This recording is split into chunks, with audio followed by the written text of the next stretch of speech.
શ્રીમાન સિકંદરજી, આજે જ મેયર પદે આરૂઢ થયેલ બેન મીનાક્ષીજી, ડેપ્યુટી મેયર શ્રી રમેશ દેસાઈ,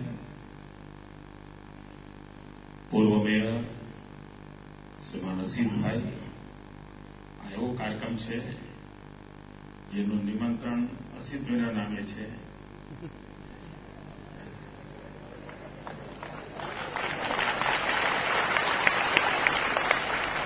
અને આ જ લોકશાહીની બ્યુટી છે.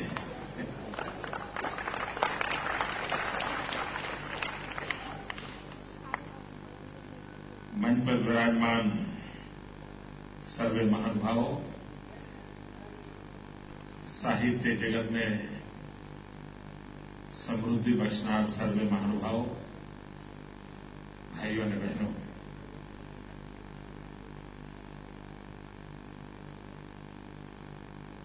ગયે વર્ષે જ્યારે આપણે પુસ્તક મેળાનો એક મોટા સ્વરૂપમાં અભિયાન પ્રારંભ કર્યું, એની પાછળ એક તો પ્રેરણા હતી સયાજીરાવ ગાયકવાડના 150મી જયંતિની ઉજવણીની. કારણ ગુજરાતમાં પુસ્તકાલયો એક મહાત્મ્ય વધારવાનું કામ સયાજીરાવ ગાયકવાડના જમાનામાં ખૂબ થયું હતું. બીજી બાબત આ હતી કે જે વાંચે ગુજરાત અભિયાનને સફળતા મળી હતી અને નાના નાના તાલુકે પુસ્તક મેળાઓના કાર્યક્રમો જે થયા હતા એને એક અભૂતપૂર્વ પ્રતિસાદ મળ્યો હતો. અને એમાંથી વિચાર આવ્યો હતો કે ગુજરાતની સ્વર્ણિમ જયંતિ નિમિત્તે આ એક આરંભ થયો છે, એને સંસ્થાગત રૂપ મળવું જોઈએ, ઇન્સ્ટિટ્યુશનલાઇઝ થવું જોઈએ. અને એ વિચારમાંથી પુસ્તક મેળાનો પ્રારંભ કર્યો. ગયે વખતે પહેલી વાર એ અનુભવ હતો.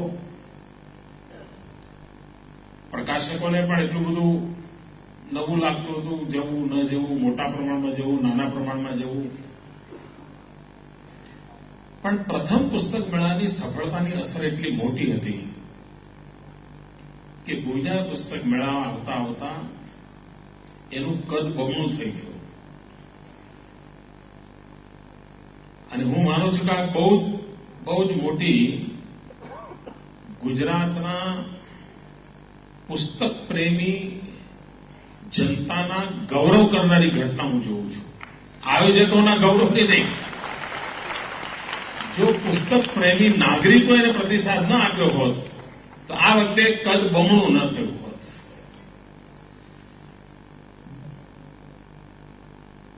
મિત્રો, ઘણીવાર તમે પણ હમણાં મુરબ્બી ભગવતી કુમારજીને સાંભળ્યા, ભાષણ અમે પણ કરીએ છીએ. 80 વર્ષની ઉંમરે એક પણ શબ્દ આગો પાછો થયા વગર ઉત્તમમાં ઉત્તમ શબ્દ રચના સાથેનું ભાષણ આપણે હમણાં સાંભળ્યું.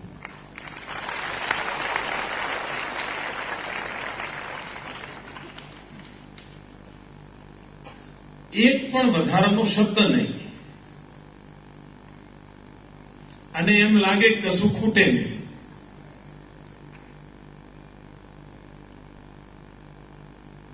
અને કદાચ મને ઘણીવાર લાગે છે કે એનું એક કારણ એ છે કે માત્ર સાહિત્યકાર છે એવું નહીં, માત્ર સર્જક છે એવું નહીં, પણ એ એડિટર પણ, તંત્રી લેખ પણ લખે છે. અને તંત્રી લેખ લખવાને કારણે ઓછામાં ઓછા શબ્દોમાં સટીક રીતે વાત પહોંચાડવી કેમ, એમાં એમની માસ્ટરી છે.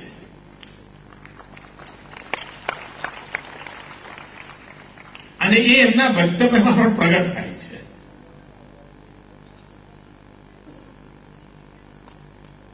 સાહિત્ય માટેનું સમર્પણ જે છે ને એમનું, એ 80 વર્ષે પણ કષ્ટ વેઠીને સુરતથી એમને અમદાવાદ ખેંચી લાવે છે. 80 વર્ષમાં ગુજરાતને એમણે 80 પુસ્તકો આપ્યા છે અને આપણને વિશ્વાસ છે હજુ પણ ઘણું બધું એમના પાસેથી આપણને ઉપલબ્ધ થશે.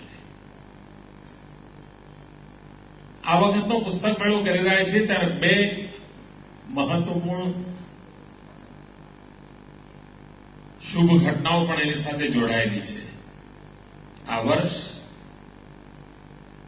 કનૈયાલાલ મુનશીના 125મી જયંતિનું વર્ષ છે અને રાજેન્દ્રજી શાહની શતાબ્દીનું વર્ષ છે.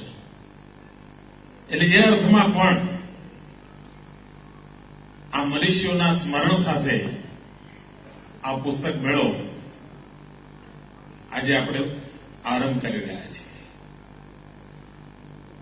ગઈ વખતે પુસ્તક મેળા થયા પછી હું રોજે રોજ એનું માહિતી લેતો હતો.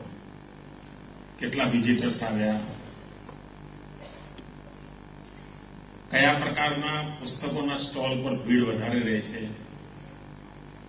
કયા એજ ગ્રુપના વધારે લોકો આવે છે. બહુ ઝીણું હું રોજ સાંજે માહિતી એકત્ર કરતો હતો કે મને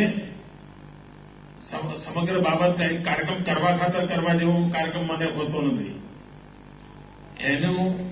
એનું સામાજિક એનું વેલ્યુએશન કેવી રીતે થઈ રહ્યું છે એમાં મને રસ હોય છે. સૌથી મોટી બાબત અસરકારક જે ધ્યાનમાં આવી હતી અને હું માનું છું એની નોંધ લેવાવી જોઈએ, અને એ હતું વાચકોને એમના પ્રિય લેખક સાથેની મુલાકાત. બહુ ઓછા લોકોને ખબર હશે મિત્રો કે જે પુસ્તકને ભરેલા લોકો હોય છે એ જ્યારે પુસ્તક વાંચતા હોય છે ત્યારે લેખક પ્રત્યેનો એનો આદર ભાવ, ભક્તિભાવ, શ્રદ્ધા ભાવ ઉત્તરોત્તર એક નવી ઊંચાઈઓને પામતો જતો હોય છે. અને વાંચકને જ્યારે એ લેખકને રૂબરૂ થવાનો અવસર મળે ત્યારે એને એના આનંદનો પાર નથી. ગયા વખતના પુસ્તક મેળામાં લેખકોએ પણ ભરપૂર સમય આપ્યો અને વાચકોએ ભક્તિપૂર્વક એનો લાભ લીધો.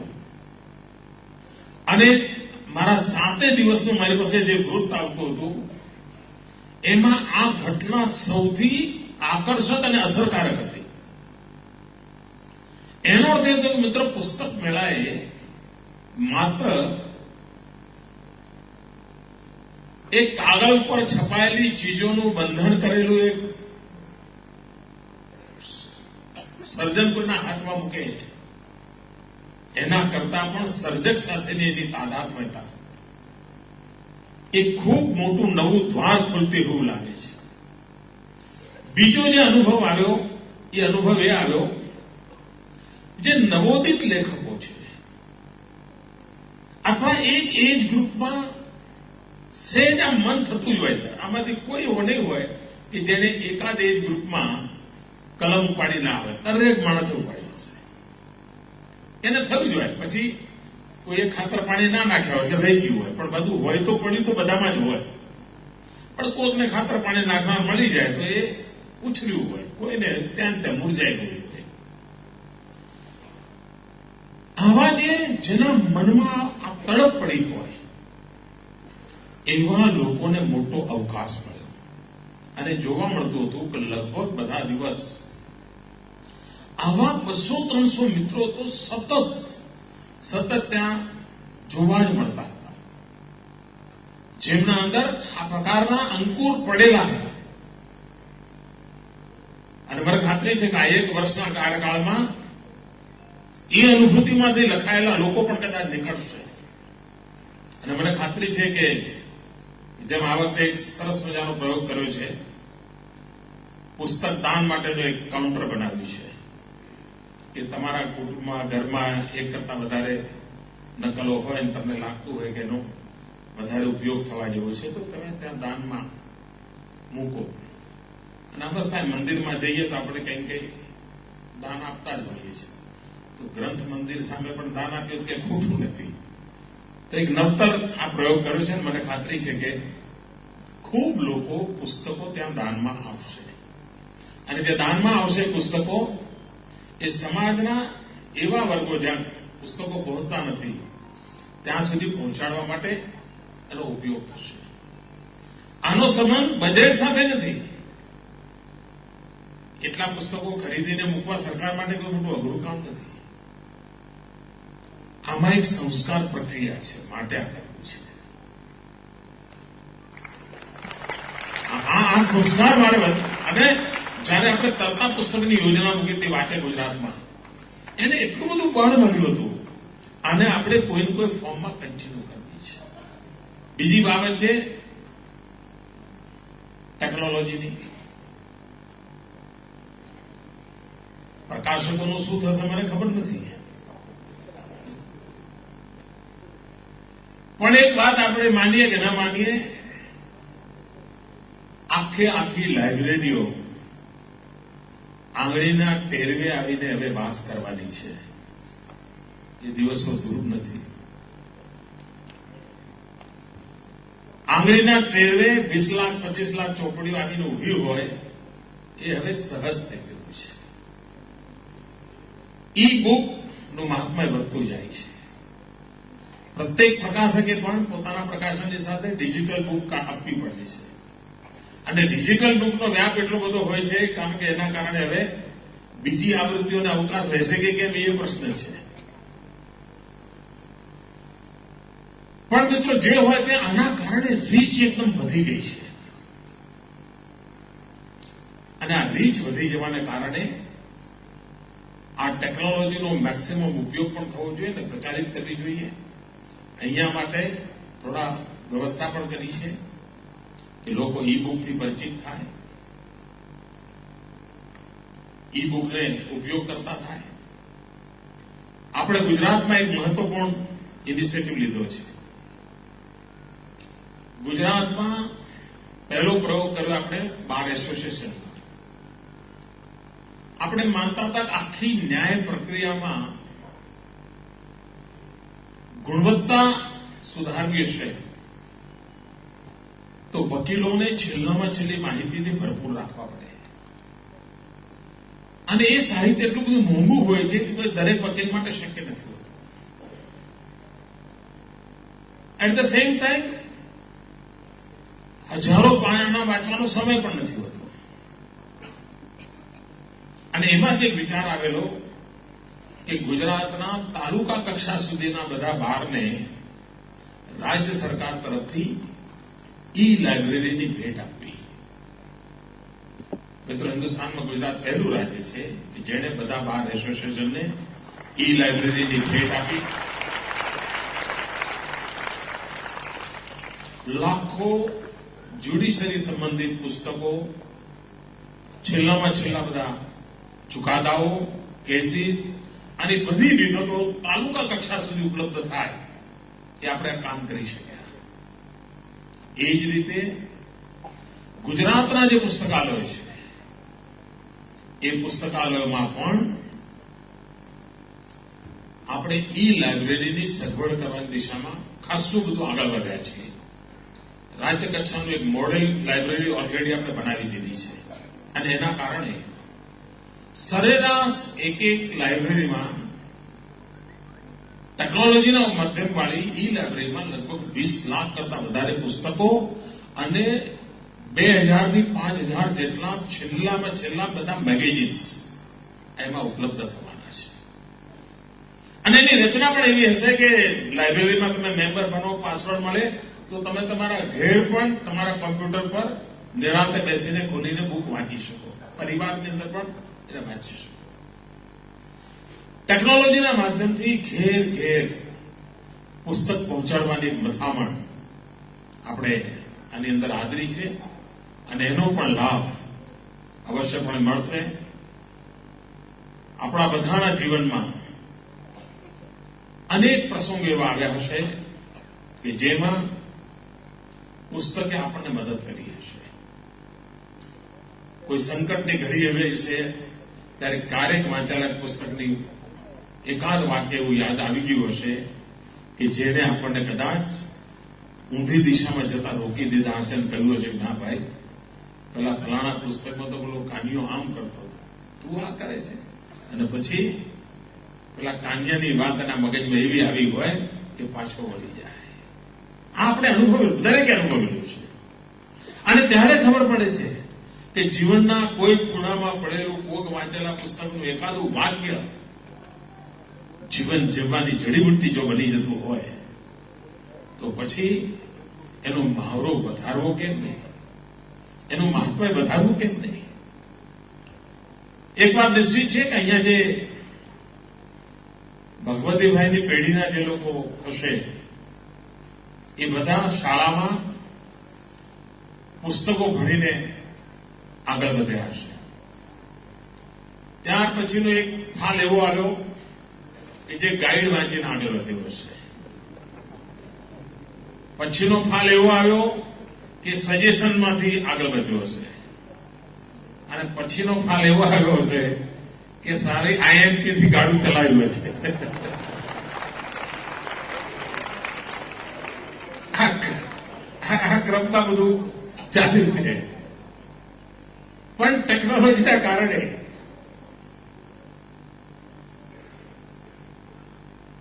એક નવું સંકટ પણ દેખાય છે મને.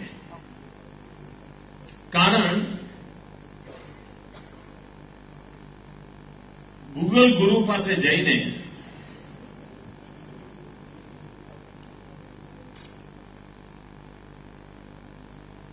જે કલ્પના કરો એ બધું મળી જાય. અને એના કારણે એનો સંદર્ભ જોવો, ડિટેલ કઈ મગજમારી નહીં, એક શબ્દની મથામણ છે ને, ગૂગલને પૂછ્યું, ગૂગલ હાજર છે. અને એના કારણે વેરાયટી ઓફ જ્ઞાનનો આખો બંચ મગજમાં ખૂબ મોટો ભેગો થતો દેખાય છે. પણ કોઈ એક બાબતના બધા પાસા, એનું ઊંડાણ, એનું શું થશે એની એક ચિંતા પણ સતાવે છે. નહીં તો માનો કે મારે કોઈ જગ્યાએ ભાષણ કરવા જવાનું હોય ને રઘુવીરભાઈના પુસ્તક ઉપર માનો બોલવાનું હોય,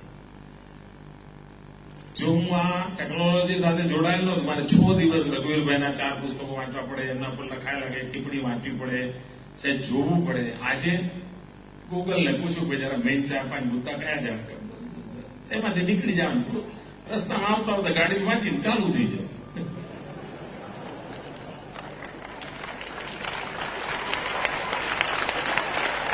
મિત્રો, આમાંથી પણ બચાવવા માટે સાહિત્ય અંગેના સંમેલનો, સાહિત્ય અંગેની ચર્ચાઓ હવે એની ઉપયોગિતા વધી ગઈ છે, એની જરૂરિયાત વધી ગઈ છે. કારણ આ એકાદ બે શબ્દથી જે દુનિયા ચાલે છે ને એના કારણે જે પ્રભાવ ઉભો થઈ જતો હોય છે, એના કારણે સંપૂર્ણ તરફ જવાતું નથી. આવા ટેકનોલોજીના આટલા જબરદસ્ત માહોલની વચ્ચે સરળતાથી ચીજો ઉપલબ્ધ છે ત્યારે આ પુસ્તક મેળા અને એમાં થનારા સેમિનાર આપણને પૂર્ણતાના પરિચય સુધી તો જરૂર, પૂર્ણતા સુધી લઈ જાય ન લઈ જાય હું દાવો ન કરી શકું, પણ પૂર્ણતાના પરિચય તરફ તો લઈ જઈ શકે છે. અને એટલા માટે એનું મહત્વ વધ્યું છે, એનું મહત્વ વધ્યું છે. અને એ અર્થમાં પણ હું માનું છું કે આ એક દિશામાં આપણે. બીજું, મારે મારા પુસ્તક મળો એક સામૂહિક સાહિત્ય સાધનાનું અનુષ્ઠાન છે. સામાન્ય રીતે વાંચન, લેખન એ વ્યક્તિગત વિષય હોય છે, એને સામૂહિકતા પ્રદાન કરવાનો એક પ્રયાસ થયો છે. સામૂહિકતાની પોતાની એક આગવી તાકાત હોય છે. એ તાકાત આપણે સમજવી જોઈએ. આપણે એકલા જમવા બેઠા હોઈએ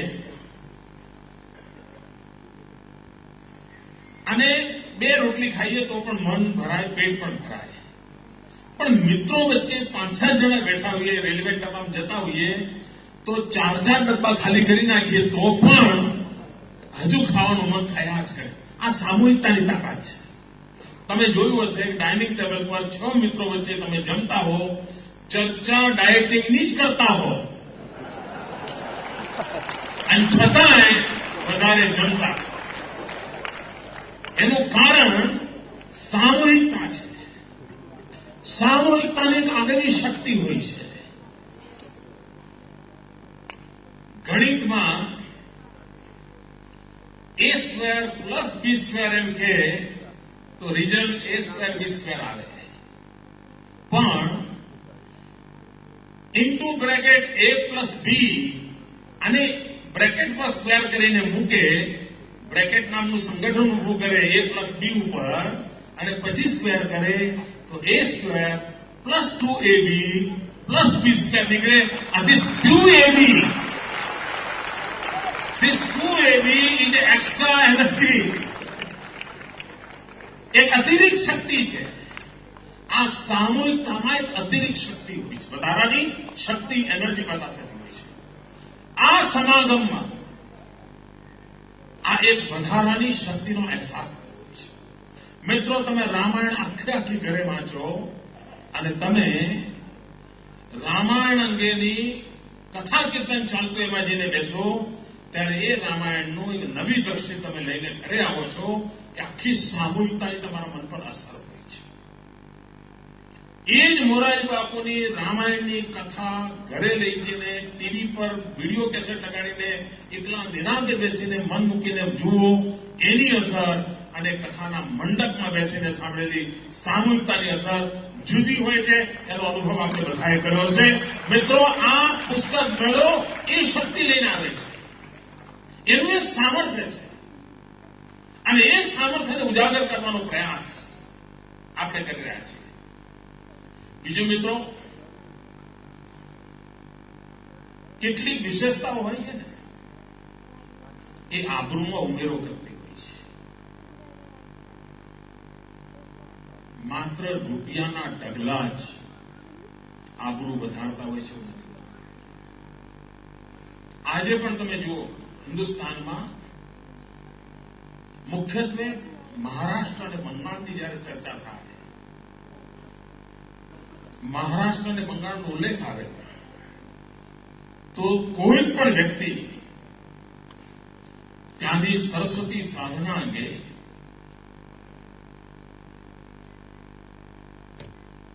ત્યાંની સાહિત્યિક પ્રવૃત્તિ સંબંધમાં જેણે સમાજનો ધર્મ કર્યો તો સાહિત્ય, એ તમને બંગાળના સમાજમાં પણ જોવા મળે, મહારાષ્ટ્રના સમાજમાં પણ જોવા મળે અને એની ચર્ચા થાય, એનો પ્રભાવ દેખાય તમને, એની અસર વર્તાય. મિત્રો, આપણે પણ આપણા ગુજરાતને લક્ષ્મીના પૂજારીઓને સરસ્વતીના પૂજારી તરીકેની છબીથી પ્રગટ કરવાની જરૂરિયાત છે.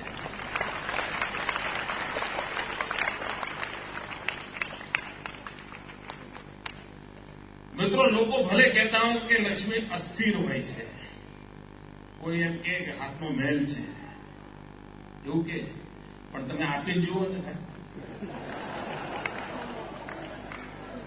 કોઈ જોઈ ના જાય તરત મૂકી દે, નહીં મૂકી દે. બોલવું સહેલું છે. લક્ષ્મી એમ કે હાથનો મેલ છે.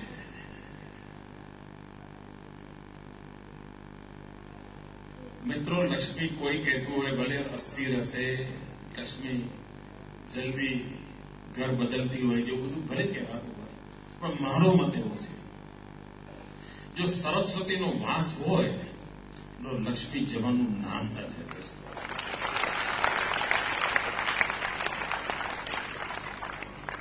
એને રોકી જ રાખે, કારણ સરસ્વતીનું સામર્થ્ય છે. સરસ્વતી કદાચ લક્ષ્મીને આકર્ષવાનું કારણ બનતી હોય, નહીં બનતી હોય, પ્રશ્નચિહ્ન ખરો, પણ એને સ્થિર થવાનું મન થાય તો આ જ જગ્યાએ થાય, એટલી તાકાત સરસ્વતીની છે. આપણે પણ સમગ્ર રાજ્યમાં વાંચે ગુજરાતના અભિયાન દ્વારા કુટુંબોમાં પણ મારો તો આગ્રહ છે, તમે આર્કિટેક્ચરને હું તો એમની કોન્ફરન્સમાં જઈને કહેતો કે તમે મકાનનો ડિઝાઇન કરો છો, એ ડિઝાઇનમાં તમે પાછા સમજાવો છો અહીંયા મંદિર હશે એવું બતાવો છો. જો કે હવે તો સ્થિતિ એવી છે કે જૂતા જ્યાં કાઢવાનો હોય એ જે ખૂણો પડતો હોય ત્યાં મંદિર બનાવતા હોય, ત્યાં જગ્યા કોઈ ઓછી હોય. મેં તો તમે જે કરતા હોય કરો ભાઈ, કમસે કમ ઘરમાં સ્પેસિફિકલી આઈડેન્ટિફાય કરો આ ખૂણો તમારું ગ્રંથ મંદિર. બિલ્ડિંગ આર્કિટેક્ચરમાં જ આ ઘુસાડવું જોઈએ આપણે. તો પછી વાંચે ન વાંચે પણ લાઈક મૂકશે તો ખરા. અને સાહેબ ઘરમાં પડ્યા હશે ને તો ગમે ત્યારે તો સાફ સુફી કરતી વખતે આમ થોડું મન થશે. હું આ મારા દિનેશની ચોપડી મારા હાથમાં આવી તો આજુબાજુ ભૂલી મન થઈ ગયું, ચાલો જોવા માંડું. પછી ત્યાંથી સૂચના ચાલતી થઈ કે ખબર ના પડી તો મન થયું કે મોડો પડ્યો. આનું એક એની તાકાત છે જ મિત્રો, તમે જોયા વિના લઈ ના શકો. નાનું બાળક રમકડું જોઈને જેમ આકર્ષાય એમ મનુષ્ય માત્ર ભણેલો હોય કે અભણ હોય પુસ્તક જુએ તો સાહેબ એના કાગળિયા આમ તેમ કરવાનું મન થાય એના રહે જ નહીં. આટલી તાકાત તો પુસ્તકની પોતાનામાં મેગ્નેટિક પાવર પડેલો જ છે. આને આ જે સહજ ઈશ્વરદત્ત વ્યવસ્થાઓ છે એને ખીલવવા માટેનો પ્રયાસ એ આ પુસ્તક મેળાઓ દ્વારા આપણે કરી રહ્યા છીએ. એને ખીલવવા માંગીએ છીએ, એનો પ્રયાસ છે. મિત્રો દિનેશ અને એના પત્ની રમીલાએ એક ખૂબ ઉત્તમ નજરાનું આપ્યું છે. આમ તો કુંબલે પરિવારને આપણે ક્રિકેટર તરીકે ઓળખીએ. અનિલ કુંબલે એના મોટા ભાઈ છે, ફોટોગ્રાફીમાં ભારે રસ છે. અને કચ્છ જોયા પછી એમને લાગ્યું ભાઈ આટલું બધું અદભુત ખજાનો, અને એમાંથી આ પુસ્તકનો જન્મ થયો છે. અને એમને ચિત્રમય રીતે આખા કચ્છને ઉજાગર કર્યું છે. માહિતી ખાતું ગુજરાત સરકાર એની સાથે જોડાયું છે.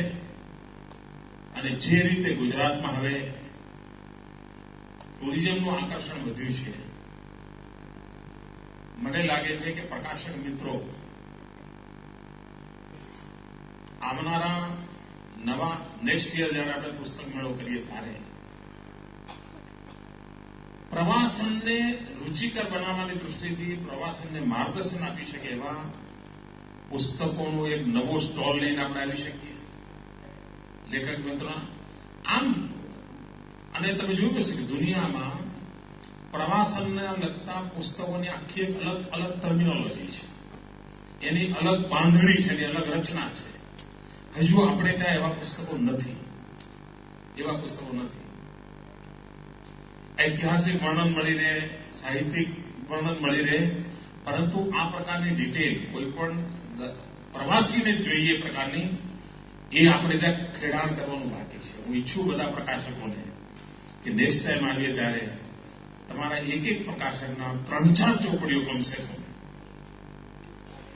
ગુજરાતના પ્રવાસન ટુરિઝમને ઉપયોગી ગાઈડ જેવા મદદ કરતા પુસ્તકોનું એક નવું નજરાનું આપણે આપી શકીએ. મિત્રો એક પણ દો કાચ છે, તમારું પ્રકાશનનું પ્રકાશન ચાલશે. તો ભાઈ હું અમદાવાદી છું, સિંગલ ફેર ડબલ જર્ની. અને બીજો મારી લાગણી છે કે વધુમાં વધુ ભાષામાં આ બધું નિર્માણ થાય, એક ભાષામાં નહીં. શા માટે વધુમાં વધુ ભાષામાં બધું તૈયાર થાય? ઇવન ગુજરાતી સાહિત્યની આપણી ઈ બુક્સ આપવા માંડી છે, પણ આપણી ઈ બુક અનેક લેંગ્વેજમાં શું કરવાના આવે? સંભવ છે કે એક ગુજરાતી લેખકની ચોપડી તમિલ ભાષામાં છાપવા માટે પ્રકાશક કદાચ આજે એને ખબર ના હોય કે ત્યાં આગળ જશે કે નહીં જશે, શું થશે, એકદમ રાષ્ટ્રીય સ્તરે નામ થયું હોય અને કોઈ એવોર્ડ મળ્યો હોય તો જાય જુદી વાત છે, રૂટીનમાં ન થાય. પરંતુ દેશની એકતા અને અખંડિતતા અને આપણા રાષ્ટ્રની અનુભૂતિ માટે પણ એક ભાષામાં લખાયેલું સાહિત્ય અનેક ભાષાઓમાં પ્રચારિત થવાની આવશ્યકતા છે. બંગાળના મન મંદિરને સમજવું હોય તો બંગાળના લેખકે લખેલી કોઈક ચીજ આપણા કામમાં આવે અને એ જો આપણે વાંચીએ તો અસર. કમસે કમ ઈ બુક્સમાં ગુજરાતના ઉત્તમ પુસ્તકોનું, ઉત્તમ સાહિત્ય સર્જનનું અનેક ભાષામાં ઈ ફોર્મ આપણે લાવી શકીએ.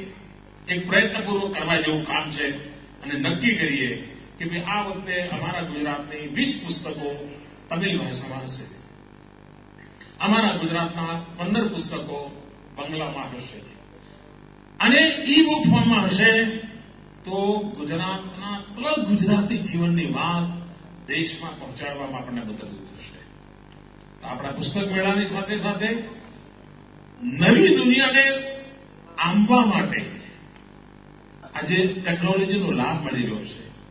એ લાભને આપણે કેવી રીતે જોડી શકીએ અને એ જો જોડીશું તો મને ખાતરી છે મિત્રો કે સાચ અર્થમાં ઇનોવેશન સાથે આપણે પુસ્તક મેળાને આગળ ધપાવીશું અને આપણે ધપાવતા રહેવું જોઈએ. હું સૌ નવોદિત લેખકોને વિનંતી કરું છું કે આ 7 દિવસ તો તમારું ધામ જ અહીંયા હોય, ક્યાંય જવું જ ના જોઈએ. બેસો, મળો લોકોને, જુઓ, એમાંથી નવું પુસ્તક લખાઈ જશે. લેખક મિત્રોનો તો હું ખરેખર આભારી છું, કારણ ગઈ વખતે આમને પોતાનો પ્રસંગ માનીને બધાએ સમય આપ્યો, બધાએ જેટલો આપી શકાય એટલો સમય આપ્યો. એ બેસતા હતા, ઓટોગ્રાફ આપતા હતા, વાતચીત કરતા હતા, સવાલ જવાબ કરતા હતા અને મિત્રો લેખકને પણ મંચ પરના માન મર્તબા કરતા એના વાચકના 2 શબ્દો જે તાકાત આપે છે ને એ અણમોલ હોય છે, અણમોલ હોય છે. કોઈ રાજ્ય સરકારોએ આપેલા એવોર્ડનું કોઈ મૂલ્ય નથી હોતું જેટલું મૂલ્ય એના વાચકના લાગણીથી પ્રગટેલા 2 શબ્દો હોય છે, એની તાકાત મોટી હોય છે. તો મિત્રો આ 2 વે હોય છે. વાચક લેખકને પણ પ્રેરણા આપતો હોય છે, લેખક વાચકને પ્રેરણા આપતો હોય છે, અન્યોન્ય હોય છે. એ માહોલ આ પુસ્તક મેળામાં જેટલો જીવંત બને, દરેક પેઢીમાં, દરેક ભાષામાં, દરેક જગ્યાએ બાળ સાહિત્યની ખોટ, એની ફરિયાદ સતત રહેતી હોય છે અને બાળ સાહિત્યની ખોટનું પરિણામ એ આવ્યું છે લગભગ બાળક વિડીયો ગેમ તરફ વળી ગયું છે. બાળક વિડીયો ગેમ તરફ વળી ગયું છે ત્યારે હું સોફ્ટવેર એન્જિનિયરોને વિનંતી કરું છું, આઈટી પ્રોફેશનલને વિનંતી કરું છું કે આપણે એવી વિડીયો ગેમ ન વિકસાવી શકીએ કે જે એને રમતા રમતા પુસ્તક સુધી લઈ જાય, કોટેશન્સ તરફ લઈ જાય અને રમત ટેકનોલોજી દ્વારા ખૂબ ઉત્તમ પ્રકારની રમતો આજે, કારણ કે બાળક વિડીયો ગેમથી ટેવાતો જાય છે. આપણું પંચતંત્રનું સાહિત્ય મિત્રો આપણે સ્વીકારવું પડે કે લગભગ કોરાણે મુકાઈ ગયું, પણ ટેકનોલોજીને કારણે ફરી એકવાર પંચતંત્ર લગભગ નવી જનરેશનમાં ચર્ચાનો મુદ્દો બન્યો છે. બાળકોમાં ટેકનોલોજીના કારણે પંચતંત્રનું આકર્ષણ પેદા થયું છે. પણ આનો જ્ઞાન એક આ નવી વિધાને વિકસાવવાની આવશ્યકતા મને લાગે છે કે વિડીયો ગેમ્સ જે સાહિત્ય તરફની રુચિને વધુ પ્રબળ બનાવે શક્ય તો ચોક્કસપણે એવા વિડીયો ગેમ્સ પેદા થશે તો પુસ્તક મેળામાં નેક્સ્ટ ટાઈમ આપેલા હોય તો 12-15 વર્ષની ઉંમરના બાળકો પણ અહીંયા આવતા થાય, કિયોસ્ક પર રમતા રમતા રમતા આખો એમને સાહિત્ય જગતમાં પ્રવેશ એમના માટે શક્ય બને. તો આપણે ટેકનોલોજીને અવસરમાં પલટવી છે, આપણા સાહિત્યને રાષ્ટ્રવ્યાપી પ્રચારિત કરવું છે. અન્ય ભાષાઓમાં પણ કરી શકાય મિત્રો, અન્ય દેશોની ભાષામાં પણ કરી શકાય, કારણ કે જગતની અંદર જે લોકો આ બધાથી જાણવા માંગતા હોય છે એને એનો લાભ મળતો હોય છે. અને મને ખાતરી છે કે આપણા બધાનો આ પ્રયાસ આવનારા દિવસોમાં ગુજરાતને સમૃદ્ધ બનાવવામાં ખૂબ ઉપકારક થશે. કમા મુનશીજીને, રાજેન્દ્ર શાહજીને સ્મરણ કરવા માટેનો આ ઉત્તમ પ્રયાસ છે, અવસર છે. બરોબર શ્રી ભગવત કુમારજી, એમના આશીર્વાદ મળ્યા છે. ખૂબ સરસ શબ્દોમાં એમણે આપણને આ સામર્થ્યનો પરિચય કરાવ્યો છે. એમનો હું આભાર માનું છું. અને આવતીકાલથી પ્રારંભ થવા લોકો માટે ખુલ્લો મુકાનો આ પુસ્તક મેળો આવનારા 7 દિવસમાં ખૂબ નવી ઊંચાઈઓને પ્રાપ્ત કરે એવો આપણે સૌ સહયોગ કરીએ. અને સૌ ગુજરાતના વાલા નાગરિક ભાઈઓ બહેનો મારી વિનંતી છે કે આપ સમય કાઢીને જરૂર આપના સંતાનોને લઈને આ ગ્રંથ મંદિરની પરિક્રમા કરાવજો. જીવનમાં આનાથી મોટું કોઈ પુણ્ય નહીં હોય એવી મારી તમને ગેરંટી છે. તો ખૂબ ખૂબ શુભકામનાઓ. ધન્યવાદ. ખૂબ ખૂબ આભાર માનનીય મુખ્યમંત્રી શ્રી આપનો.